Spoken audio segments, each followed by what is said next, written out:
Alemania, 12 de septiembre de 1919.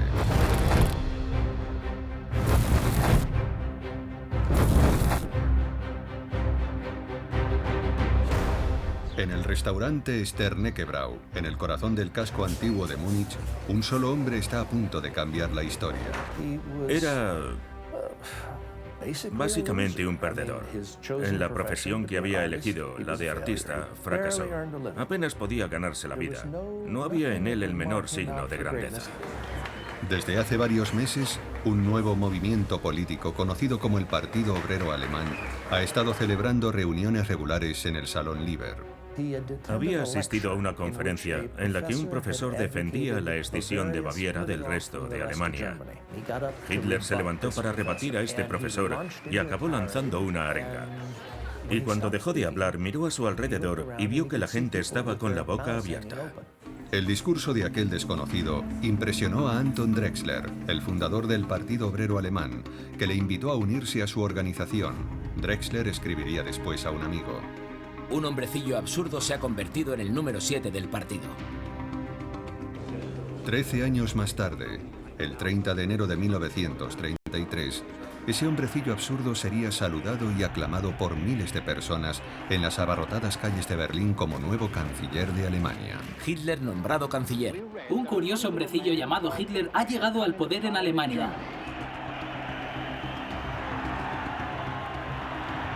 El partido nazi se convirtió en una organización enorme.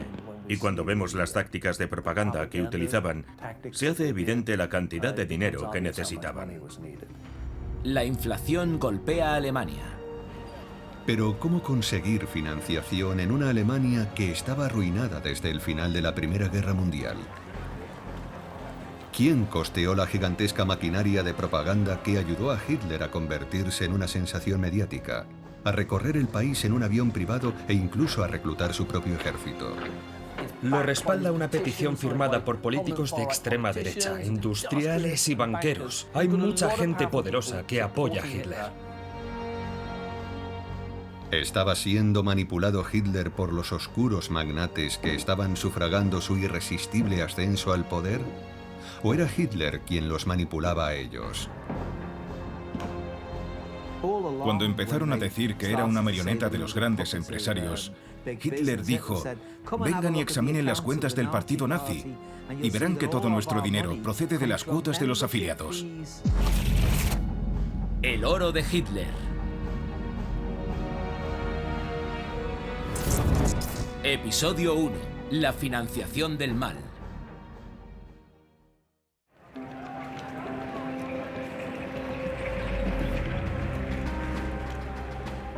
Agosto de 1936, el punto álgido de la gloria y el poder nazi. Hitler era el líder supremo de un renacido Reich alemán. Su economía en expansión era admirada y envidiada por líderes de todo el mundo que acudieron en masa a la épica ceremonia de apertura de los Juegos Olímpicos de Berlín.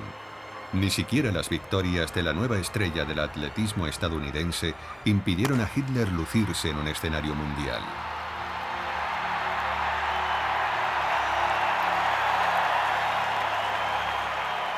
Atletas negros brillan en la Olimpiada de Berlín. 15 de noviembre de 1936. El ministro de propaganda de Hitler, Joseph Goebbels, analizaba el ascenso de los nazis desde su caótico intento de dar un golpe de Estado con el abortado putsch de la cervecería en Múnich en 1923. Qué pobres éramos entonces. El Führer cuenta que una vez llegó a pensar en pegarse un tiro porque tenía muchas deudas. Goebbels escribía sobre una época en que la idea de Hitler como Führer de Alemania era absurda. Una época en que quien se iba a convertir en líder supremo de Alemania acababa de cumplir condena por su fallido intento de golpe de Estado y tenía prohibido hablar en público, a la vez que luchaba por la supervivencia de su partido por las deudas. Adolf Hitler puesto en libertad. Este era el tercer duro golpe que sufría Hitler tras perder a su adorada madre por un cáncer de mama cuando solo tenía 18 años. Y después, sufrir la humillación de la derrota a manos de Gran Bretaña, Francia y Estados Unidos en la Primera Guerra Mundial. Por aquel entonces, Hitler era un simple cabo del ejército. Aunque era austríaco de nacimiento, había demostrado su lealtad a Alemania y a sus ideales prusianos en las trincheras. No estaba señalado para la gloria, solo había ganado la Cruz de Hierro. Cuando se alistó en el ejército alemán en la Primera Guerra Mundial, le dieron un rifle, le inculcaron autodisciplina, le enseñaron a matar y cuando volvió de aquella guerra era una persona completamente diferente.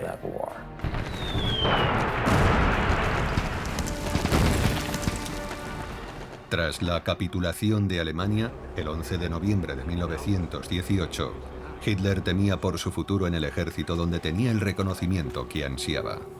Pero la empobrecida y cada vez más desesperada República de Weimar iba a ser un fértil caldo de cultivo para sus ideas extremistas. Y tenemos esas famosas imágenes de gente llevando carretillas llenas de billetes para comprar una barra de pan y un poco de jamón. Es un caos absoluto. El país está hundido y eso crea mucho resentimiento. Y lo que surge en Alemania es un creciente fanatismo político. Lo que tenemos es un país que cada vez es más pobre y más enfervorecido. Es el caldo de cultivo perfecto para un fanático como Adolf Hitler. Durante su servicio militar, Hitler había demostrado que tenía una especial habilidad para hablar en público, que le había servido para expresar abiertamente sus radicales ideas nacionalistas. Y esto era algo que al nuevo ejército alemán, el Reichswehr, resultaba muy útil. Al final de la guerra sería reclutado por la nueva división de educación y propaganda del ejército. Siguió a sueldo del ejército y su trabajo era hablar con los soldados antes de ser desmovilizados para que se mantuvieran fieles a Alemania y al ejército y evitar que apoyaran a los comunistas. Su jefe directo era el capitán Mayr, que no tardó en reparar en su talento. El capitán Karl Mayr era un joven y ambicioso oficial con talento para escoger los agentes más adecuados para cada misión. Estas habilidades le hicieron merecedor del cargo de comandante del Departamento de Educación y Propaganda en Múnich, y así se convirtió en el hombre que, con la ayuda de los fondos secretos del ejército, hizo las primeras contribuciones a las arcas de Hitler.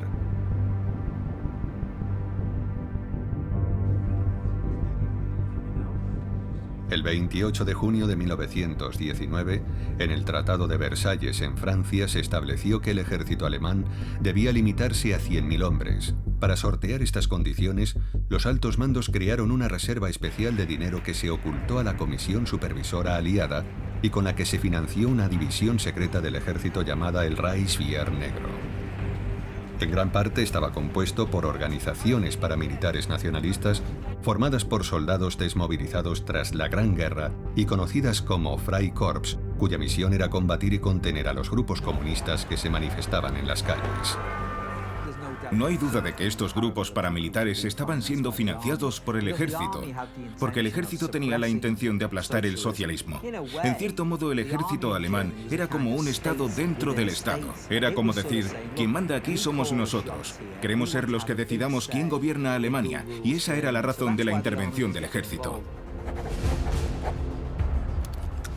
También utilizaron los fondos ocultos del Reichswehr para infiltrarse en organizaciones políticas emergentes y sabotear las que pudieran representar una amenaza para el ejército o apoyar a las que simpatizasen con sus objetivos, como el Partido Obrero Alemán. Así que envían a Hitler a una reunión de este nuevo Partido Obrero Alemán que dirige Anton Drexler. En realidad se supone que solo va a espiarlos, a recoger información. Y así es como Adolf Hitler fue invitado a unirse al Partido Obrero Alemán, el DAP, que acabaría convirtiéndose en el partido nazi. Karl Mayr confiaba plenamente en su agente y le daba al joven cabo 20 marcos de oro semanales, además de su sueldo, para que contribuyera a la expansión del nuevo partido. La inversión de Mayr dio sus frutos. Pocas semanas después, Hitler daba su primer discurso público el 16 de octubre de 1919 ante un público de 111 personas. El 20 de febrero del año siguiente, más de 2.000 personas asistirían a la presentación del programa de 25 puntos del partido en la cervecería Hofbrauhaus de Múnich. Hitler no tardó en cautivar a un público desesperado por encontrar a alguien que le señalara una nueva dirección. El 9 de julio de 1921, Hitler fue elegido líder del ya rebautizado Partido Nacional Socialista Obrero Alemán, y su rápido ascenso no pasó desapercibido a los primeros benefactores potenciales del partido.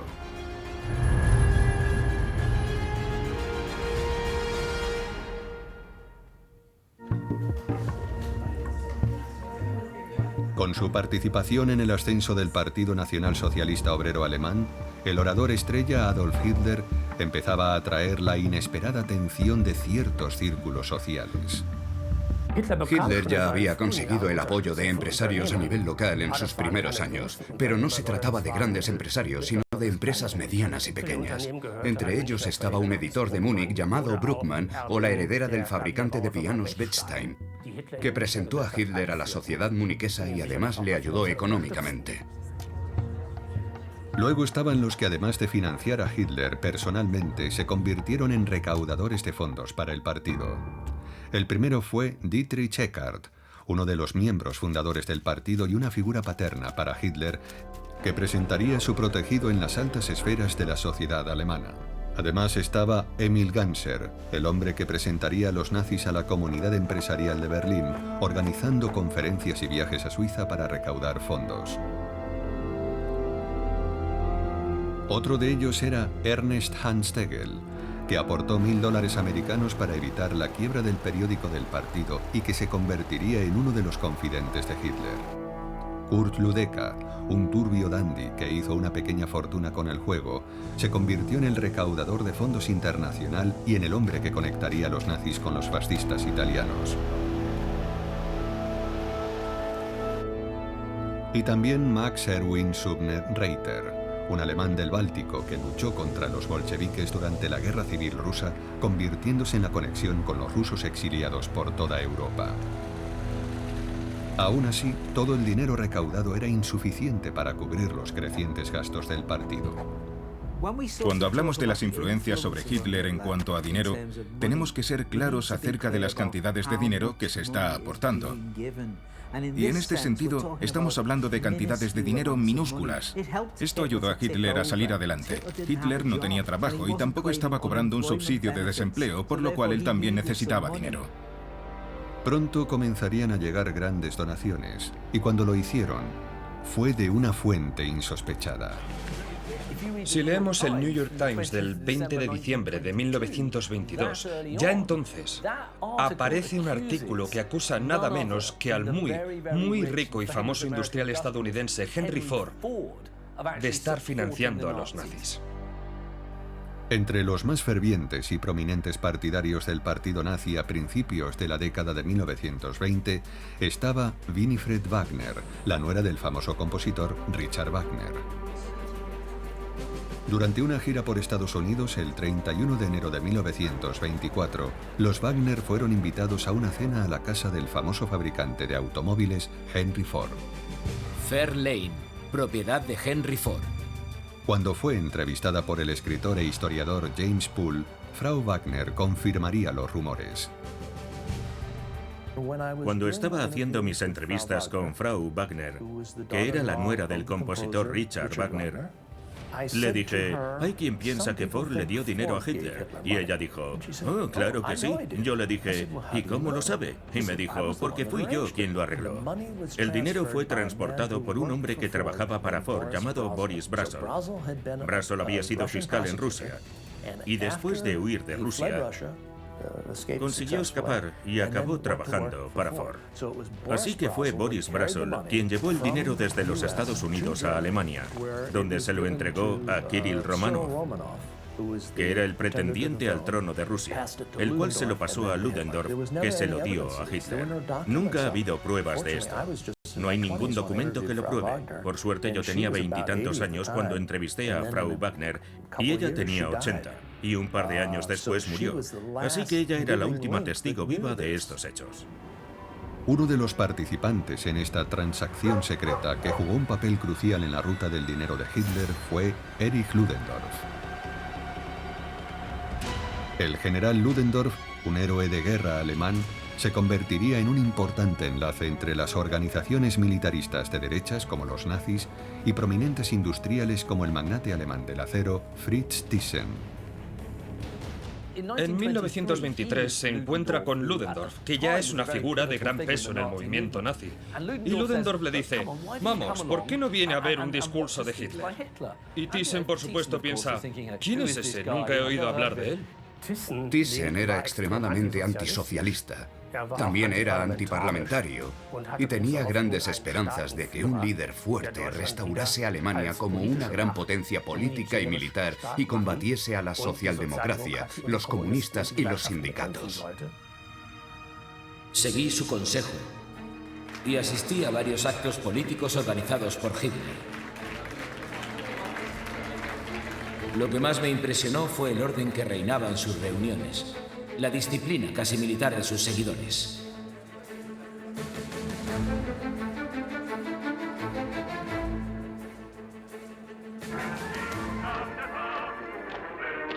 La disciplina militar de los actos públicos de Hitler era responsabilidad de las SA, el ala paramilitar del partido que no solo se encargaba de la seguridad en los mítines, sino que era enviada a ciudades alemanas para provocar disturbios que luego ellos mismos reprimían brutalmente.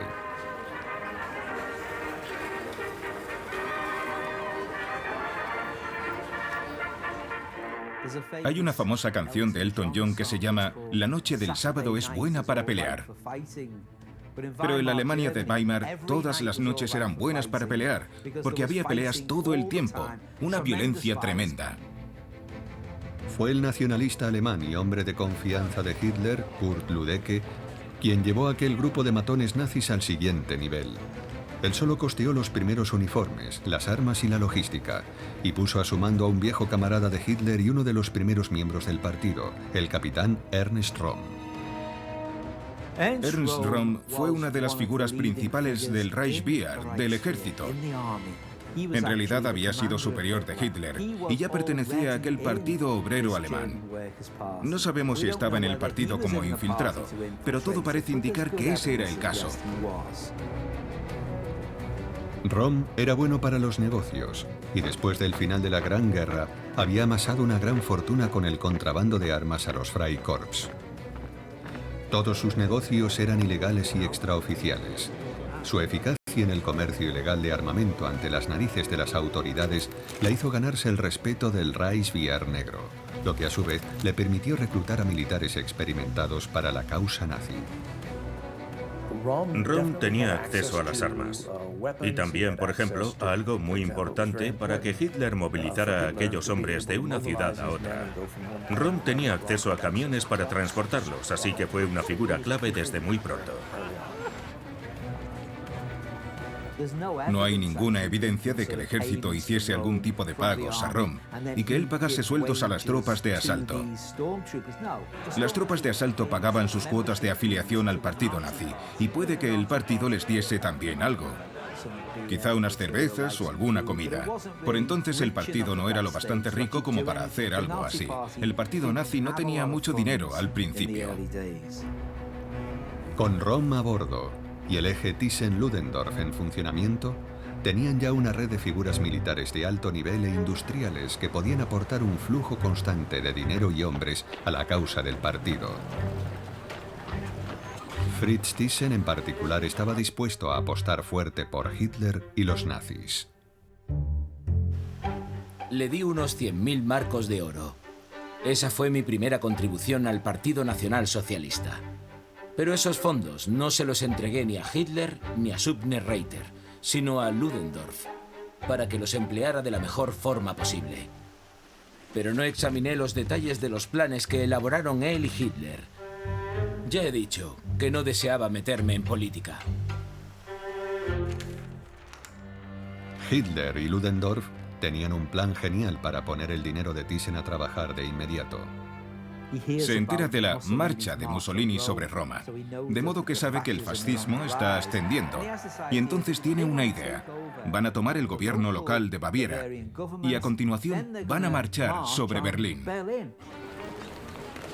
Envalentonado por la atrevida acción de Mussolini, Hitler salió a las calles de Múnich el 9 de noviembre de 1923 con 3.000 hombres de sus tropas de asalto, respaldado por Ludendorff y otros altos nacionalistas, proclamando un nuevo gobierno del partido nazi en Baviera.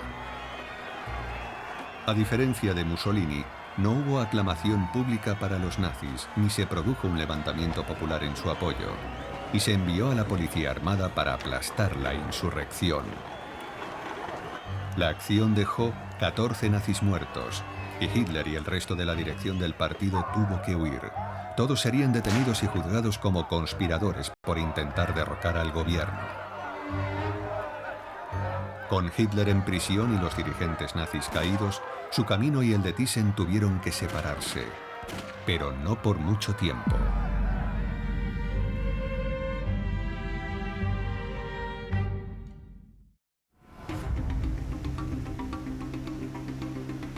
Tras cumplir su condena en la prisión de Landsberg, el 20 de diciembre de 1924, Hitler sabe lo que tiene que hacer para encauzar su futuro. Hitler decide que va a dejar de intentar derrocar al gobierno, porque se da cuenta de que va a ser imposible si el ejército no lo apoya. Va a ser inútil intentar conseguirlo mediante una insurrección civil y cambia de táctica. Decide que va a seguir la vía legal para tomar el poder. Tiene que crear un partido político de verdad, con cuotas de afiliación y organización. Va a presentarse a elecciones. Va a necesitar dinero y va a intentar ganar en las urnas y llegar al poder legalmente. Y esto es importante, porque ha renunciado a ser un luchador callejero y un revolucionario para convertirse en un manipulador. Ahora su objetivo era desarrollar el partido nazi, y fue muy hábil al seleccionar a buenos hombres de negocios como sus aliados. Max Hammann, por ejemplo, fue una figura clave para esto. Max Hammann había sido gerente de banco y también sargento mayor durante la guerra. Hitler eligió gente en la que sabía que podía confiar. Max Hammann no podía ser más adecuado como gerente del partido, ya que era lo contrario de Hitler. Era muy organizado, trabajador y gracias a su experiencia como banquero podía conseguir créditos en condiciones ventajosas. También llevaba la dirección de la prensa de propaganda nazi.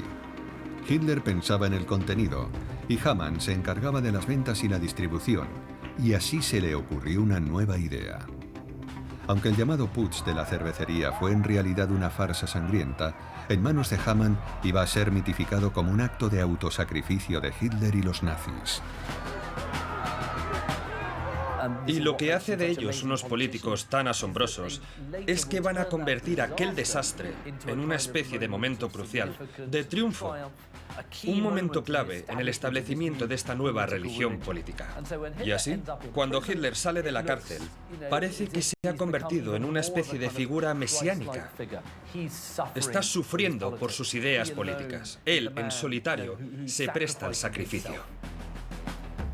Para los nazis no existía la mala publicidad, y Hammann confiaba en que podrían capitalizar este impulso, por lo que animó a Hitler a trabajar en su autobiografía mientras cumplía condena. El libro se publicaría el 18 de julio de 1925 con el título Mein Kampf, mi lucha. Hitler esperaba que se convirtiera en el manifiesto político del nuevo rumbo que tomaba el partido. Hammann pensaba en los beneficios. Aunque su impacto inicial fue decepcionante, con el tiempo el libro reportaría millones a Hitler. En realidad, Mein Kampf no se vende muy bien en un principio. Creo que vende unos 10.000 ejemplares entre los años 25 y 27. No es un bestseller propiamente dicho. La tibia reacción a Mein Kampf suponía un problema para Hitler. Con la prohibición del partido nazi todavía en vigor, ¿cómo iba a hacer llegar su mensaje al pueblo alemán? En febrero de 1925, el gobierno bávaro accedió a levantar la prohibición del partido nazi bajo ciertas condiciones. Condiciones que Hitler, dejándose llevar por su entusiasmo, rompió en 24 horas en su primer discurso público. La interdicción se restableció inmediatamente por otros 2 años. Fue un periodo muy difícil para él. Cuando sale de la cárcel, la recuperación alemana ha comenzado. La moneda se ha estabilizado y la economía va bastante bien. En consecuencia, un partido como el de Hitler no atrae a mucha gente. Dado que Hitler tenía prohibido hablar en público, recurría a reuniones secretas celebradas en pequeñas salas a puerta cerrada con empresarios cuidadosamente seleccionados. Pero esta táctica no obtuvo resultados al principio. Las grandes empresas no quieren asociaciones con lo que les dé mala publicidad. Así que los grandes empresarios del periodo de Weimar apoyaban a los partidos tradicionales. No al Partido Socialista, sino a los partidos liberales, a los conservadores. ¿Por qué iban a querer relacionarse con el partido nazi? No eran más que un grupo de gente marginal en las calles. Una empresa respetable no habría querido ni acercarse a él. Pero en la primavera de 1927, en Essen, había en una de sus conferencias secretas un hombre que tras escuchar a Hitler decidió tomarlo en serio. Era el octogenario Emil Kirdorf. Emil Kirdorf era uno de los magnates más famosos de la minería alemana, uno de los líderes del sector. Kirdorf era un monárquico acérrimo, antirrepublicano y antidemócrata. Kirdorf y Hitler se reunieron por primera vez el 4 de julio de 1927 en la mansión Bruckmann en Múnich. El barón de las chimeneas, como se conocía a Kirdorf, estaba impresionado por las ideas de Hitler y tenía curiosidad por saber más de él. La lógica inexorable y la clara concisión de sus argumentaciones provocaron mi entusiasmo, y le pedí que escribiera un folleto sobre los temas que había tratado conmigo. Hitler hizo lo que Kirdorf le pidió y escribió un opúsculo titulado El Camino del Resurgimiento. Como parte de su contenido, no se consideró apropiado para los miembros del partido de las clases más bajas. Se mantuvo como una publicación secreta que solo se distribuía a unos pocos privilegiados. Kirdorf, que se afilió al partido en agosto de aquel mismo año, entregaba personalmente el folleto a sus socios y clientes más cercanos. El barón de las chimeneas también presentó a Hitler a sus colegas de confianza en reuniones que se celebraban en su casa. Ahí, Hitler utilizaba sus dotes de persuasión para exponer sus planes para el futuro de Alemania. Hitler era un advenedizo para los miembros de la élite alemana, alguien que ni siquiera tenía un título escolar. Al principio veían a Hitler como un arribista político, pero fue capaz de impresionarlos con sus conocimientos sobre el estado de la economía alemana. Pero aunque Hitler causó buena impresión, estas reuniones no obtuvieron resultados económicos más allá de las contribuciones de Kirdorf, y él no contribuía solo por su generosidad. Tenía unas intenciones y unos planes muy específicos para el partido. Estaba empezando a infiltrar a su propia gente en el partido e intentaba llevar a los nazis en una dirección más procapitalista y proempresarial. Pero la facción obrera del partido, liderada por Gregor Strasser, no estaba dispuesta a consentir ese rumbo. Acostumbrado a que siempre se cumpliesen sus deseos, el 12 de agosto de 1928, Emil Kirdorf escribió su carta de renuncia. El partido nazi había perdido a su principal benefactor. Sin embargo, su situación estaba a punto de mejorar. En 1928, el partido nazi obtiene alrededor del 2,8% de los votos. Así que la estrategia de llegar al poder de forma pacífica no está funcionando bien. Pero en 1930 su porcentaje sube a cerca del 12%. Unos 6 millones de personas votan a los nazis. Por tanto, algo sucede entre 1928 y 1930. Se hunde la bolsa. Lo que sucede es un colapso económico mundial. El 29 de octubre de 1929 las bolsas estadounidenses se desploman y comienza la Gran Depresión. Alemania volvía a estar sumida en una profunda crisis económica, como antes del putsch de la cervecería, cuando los nazis empezaban a hacerse populares. Había un creciente temor entre los agricultores, los artesanos y los minoristas de perder su medio de vida. Esto reforzó las reservas y los resentimientos hacia la República Democrática. Debido a la difícil situación, el gobierno del Reich tampoco pudo luchar contra la crisis. Por el contrario, llegó a aceptarla para forzar una reducción y la supresión de las reparaciones. Hitler fue sin duda, entre todos los políticos alemanes, el mayor beneficiario de esta gran crisis económica. El miedo y el malestar social ante la recesión económica fueron el combustible perfecto para el partido nazi. Cuando se presentó la oportunidad de comprar el desocupado Palacio Barlow de Múnich, Hitler lo vio como el lugar ideal para la nueva sede del partido. Pero una vez más, el problema era el dinero. Hitler acude a Kirchhoff de nuevo para pedirle dinero, pero este tiene problemas económicos. Entonces Kirchhoff se lo pasa a Thyssen. Kirchhoff organiza una reunión entre Fritz Thyssen y Rudolf Hess a finales de 1928, pero Thyssen no está dispuesto a regalar su dinero y opta por facilitarles un gran préstamo a través de un banco holandés. Thyssen estaba respaldando una vez más a Hitler. Se convierte muy rápidamente en uno de los grandes benefactores del partido nazi. E incluso lo admite en su autobiografía. La titula Yo pagué a Hitler. Y en ella afirma que donó más de 1 millón de marcos al movimiento nazi. Así que el dinero de Thyssen es realmente importante. En 1929, ante la incapacidad de Alemania para pagar sus préstamos, los aliados reorganizan el sistema con lo que se conocería como el Plan Young. Aunque el nuevo plan reducía la deuda, iba a suponer una carga aún más pesada para el país, y muchos en el sector empresarial se oponían a él. Thyssen era uno de ellos, así que decidió unirse a los nazis junto a un viejo aliado político, el líder del Partido Nacional del Pueblo Alemán, Alfred Hugenberg. Hugenberg era un hombre muy rico, un magnate de los medios de comunicación. Era dueño de cines y periódicos en toda Alemania, y era realmente el líder de la derecha nacionalista. Thyssen y Hugenberg ya habían reunido a la mayor organización paramilitar de derechas del país, el llamado Casco de Acero, y a la Liga Panalemana en una coalición para combatir el Plan Young. Pero les faltaba el apoyo de la clase obrera que Hitler y los nazis podían aportar. La alianza con los nazis les permitió crear una coalición más amplia contra el Plan Young, y a Hitler le aportaba lo que más necesitaba: estabilidad económica. Seguiremos adelante con nuestra propaganda a expensas de los otros. Al menos vamos a tener acceso a los fondos que hasta ahora estaban reservados para los nacionalistas alemanes. El 9 de julio de 1929, Hitler y los nazis se unieron al comité que apoyaba una nueva ley, la Ley contra la Esclavización del Pueblo Alemán, concebida para socavar y destruir el Plan Young. La Ley de la Libertad no solo exigía el rechazo del Plan Young, sino la cancelación inmediata de todas las reparaciones de guerra. Esta ley iba a ser sometida al voto popular en un referéndum nacional que se celebraría el 22 de diciembre del mismo año. De repente, Hitler está en todos los noticiarios y en todos los cines de Hugenberg, y se produce un cambio radical.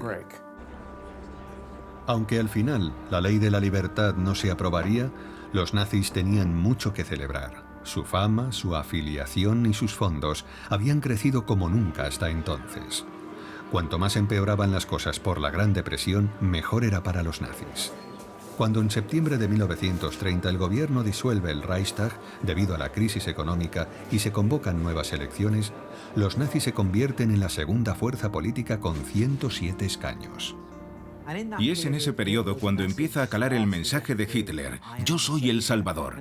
Y no solo cala en las ciudades, sino también en las zonas rurales, porque las zonas rurales están sufriendo aún más esta depresión.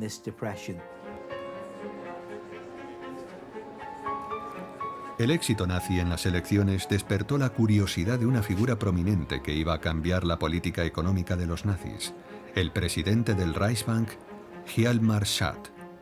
Al igual que Thyssen y los nacionalistas, Schacht estaba en contra del Plan Young y dimitió como presidente del Reichsbank a finales de 1930 para hacer campaña en contra del plan. Durante un viaje a Estados Unidos, Schacht lee Mein Kampf y comienza a ver a Hitler y la situación de Alemania desde una perspectiva diferente. A partir de 1932, Schacht intentó influir en las convicciones políticas de Hitler como asesor informal y formarlo para que en el futuro fuese un canciller favorable en lo económico y lo financiero. Tras su regreso a Alemania, Schacht asiste a una cena en casa de su amigo, el banquero Emil Georg von Strauss. Entre los invitados se encuentra una figura prominente en el aparato financiero de Hitler, el as de la aviación de la Primera Guerra Mundial convertido en famoso político nacionalista, Hermann Göring. En 1923, Goering había sido representante de empresas de aviación, especialmente en Suecia. Goering también tenía buenas relaciones en los círculos empresariales debido a su origen social y era considerado como un aliado y un hombre razonable. Goering, el gran as de la aviación, era una figura célebre y junto a su aristocrática esposa, Karin, eran miembros de la alta sociedad que podían moverse en círculos aún cerrados para Hitler. Iba a ser una pieza esencial para atraer a las grandes empresas. El 5 de enero de 1931, los Goering celebraron una cena de Nochevieja en su casa. Entre los invitados estaban Thyssen, Adolf Hitler y Hjalmar Schacht. Para Hitler era la oportunidad ideal de impresionarlos, y no decepcionó. Todo lo que decía lo afirmaba como verdades incontrovertibles. Sin embargo, sus ideas no eran descabelladas. Con un exdirector del Reichsbank, uno de los principales industriales del país y un héroe de guerra en su bando, Hitler empieza a ver el camino despejado.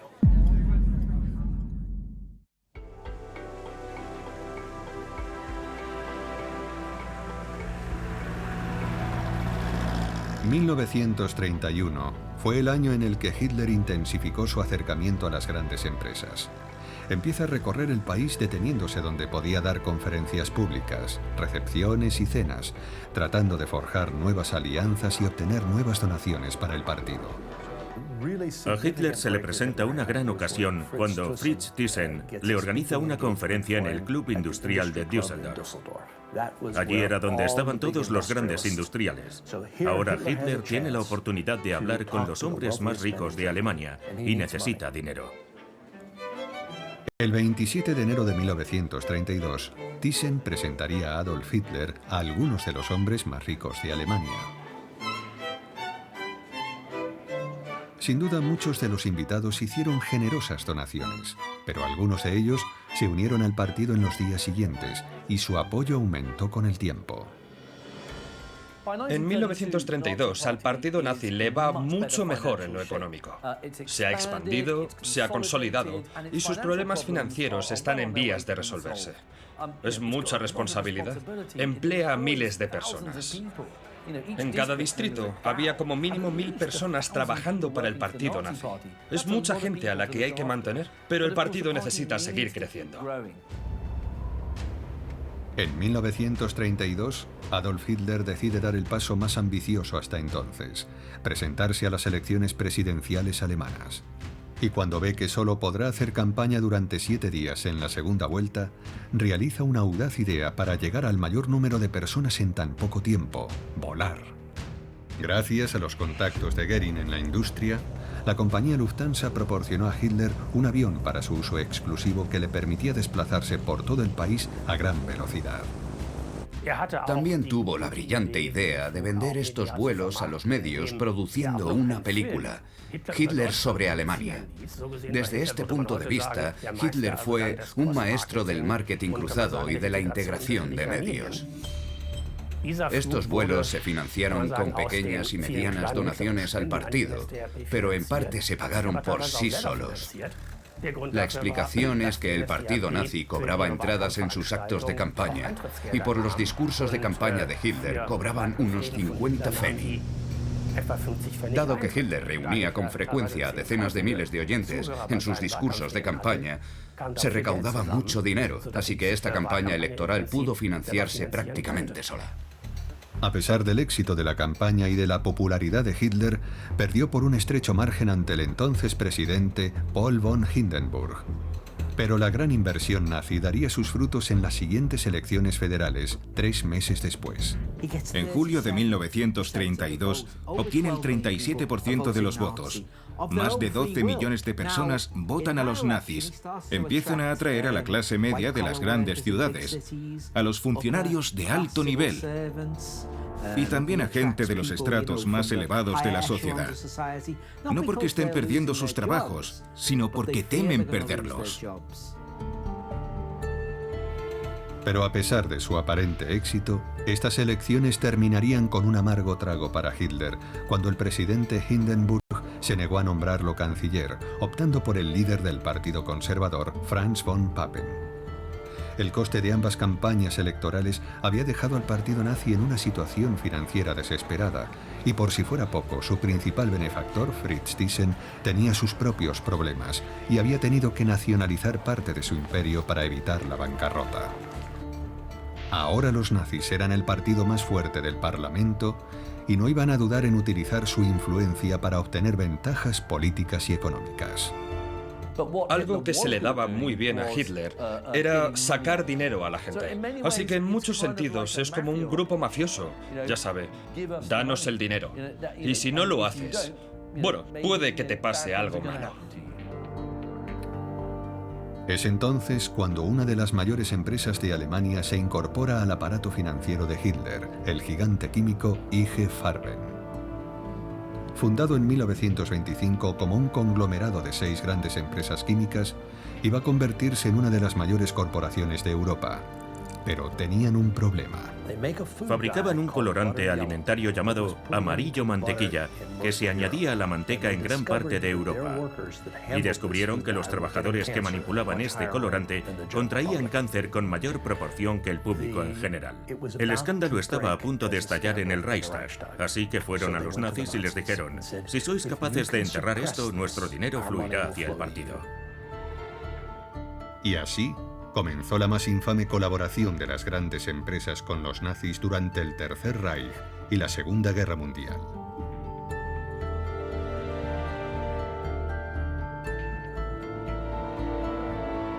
Estamos hablando de una empresa que se involucra a fondo con el régimen de Hitler. De hecho, ayuda a financiar el campo de Auschwitz-Birkenau. Es una especie de proyecto conjunto entre el Estado y la empresa privada, en el que colaboran las SS y la IG Farben. Es una empresa a la que se puede llamar cómplice. Con el respaldo de IG Farben, los nazis se sirven de su peso en el Reichstag para derrocar al gobierno de von Papen con una moción de censura. Se convocan nuevas elecciones y Hitler y los nazis vuelven a ser los ganadores, aunque con una mayoría marginalmente reducida. Es entonces cuando Fritz Thyssen y Hjalmar Schacht realizan su maniobra, presionan al presidente Paul von Hindenburg para que nombre canciller a Hitler. Para ello redactan una carta, la petición de los industriales. A esta petición se adherieron muchos menos empresarios de los que esperaban sus promotores, Fritz Thyssen y Hjalmar Schacht. En aquel momento, la mayoría de la élite económica alemana se resistía a apostar por Hitler como canciller, ya que todavía no sabían qué pensar de él, ni si utilizaría el poder de forma responsable. El viejo presidente se negó de nuevo obstinadamente a nombrar canciller a Hitler. Aunque había ganado las elecciones, Hitler estaba en peor situación que antes. Para recuperar la iniciativa política necesitaba un milagro. Y el santo que iba a realizar ese milagro no era otro que el ex canciller von Papen, a quien los nazis habían contribuido a derrocar el verano anterior. Von Papen buscaba desesperadamente cómo volver al poder y pensó que podía convencer a Hitler para que aceptara la vicecancillería del Estado con él mismo como canciller. Pero Hitler estaba esperando recibir la oferta y le respondió a von Papen que solo aceptaría el trato si él, Hitler, era nombrado canciller y von Papen vicecanciller. Von Papen, pensando ingenuamente que con la ayuda de von Hindenburg podría controlar a Hitler y a los nazis, cometió el error de aceptar. Hitler dijo: si no soy yo el canciller, seguiré en la oposición. Tanto Franz von Papen como el presidente del Partido Nacional Alemán, Alfred Hugenberg, decidieron aceptar las condiciones que ponía Hitler. Y ya sabemos que ese fue el gran error. Después de 13 años luchando económicamente para mantener su partido a flote, el ascenso de Hitler al poder se logró con algo que no se habría podido comprar con todo el dinero del mundo: la ingenuidad de von Papen. Pocos días después, von Papen se reunía con el presidente Hindenburg para exponerle la propuesta. Le dice a Hindenburg: mire, en 6 meses lo tendremos acobardado en un rincón como un ratón. Y entonces Hindenburg le dice: está bien, lo aceptaré, y que Dios me ayude si me he equivocado. Hacía bien en encomendarse a Dios. Su único consuelo fue que no vivió para ver la catástrofe que había desatado.